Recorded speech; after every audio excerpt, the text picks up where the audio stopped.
Great, thank you for your testimony. Finally, Mr. Bradbury. Thank you. Chairman McClintock, Ranking Member Jayapal, Mr. Nadler, and distinguished members of the committee. Far from faithfully carrying out its enforcement duties, the Biden administration, with Secretary Mayorkas at the point, is flagrantly violating numerous provisions of our immigration laws, laws critical to the safety and security of the American people. Here are some specific examples of the Secretary's violations of law.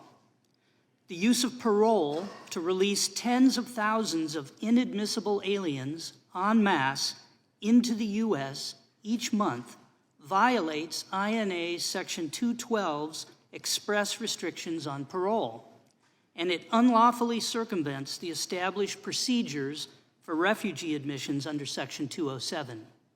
Further, because of lax vetting at our ports and an overstretched border force, there's no way to know how many of the millions allowed into the U.S., let alone the huge volume of gotaways who have evaded our border patrol, fall within the categories of dangerous aliens prohibited entry under Section 212. Secretary Mayorkas has also ignored the mandatory detention and removal requirements of INA Section 235 and his directions to ICE not to take enforcement action against most deportable aliens defies Section 237. Under his watch, deportations have fallen to historic lows, while illegal immigration is at a record high. In recent months, DHS has shifted to a new process, equally unlawful, of pre-registering aliens outside the U.S. for fast-track entry and release using the CBP-1 mobile app. This CBP-1 escort service is a shell game. It's a device for funneling the flow of illegal immigration through our ports of entry instead of between them. Meanwhile, unlawful entry overall remains unabated. The claim that illegal border crossings have fallen 70% is a manipulated, distorted figure.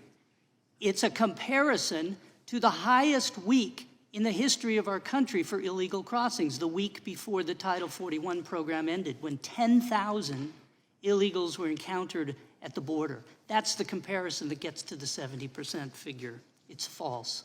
In sum, the Secretary is asserting power to overturn the laws Congress has enacted and replace them with new immigration pathways, as he calls them, of his own design, entirely new visa-like pipelines through which is streaming into our country an ever-rising flood of illegal immigration. This is a vast usurpation of law and of congressional power by the executive. These policies cannot be justified as an exercise of enforcement discretion.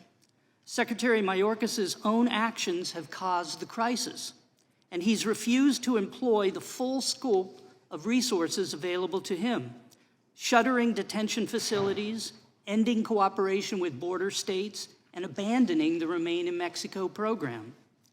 Not to be overlooked, he has also flouted his statutory duty as secretary to protect the most vulnerable of migrant children from the scourge of human trafficking and abuse.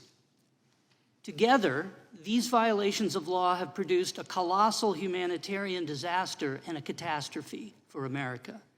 The victims include a sea of vulnerable migrants caught up in the horrendous grip of the cartels, the exploited children who are enslaved and abused within our own neighborhoods, and the everyday Americans across our land whose communities are ravaged by violence and crime, strained to the breaking point by unforeseen economic burdens, and infested with fentanyl.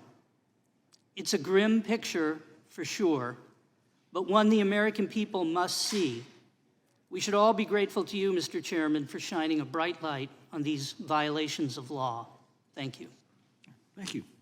We'll now proceed to questions from the members, and we'll begin under the 5-minute rule with Mr. Biggs. Thank you, Mr. Chairman. I have to go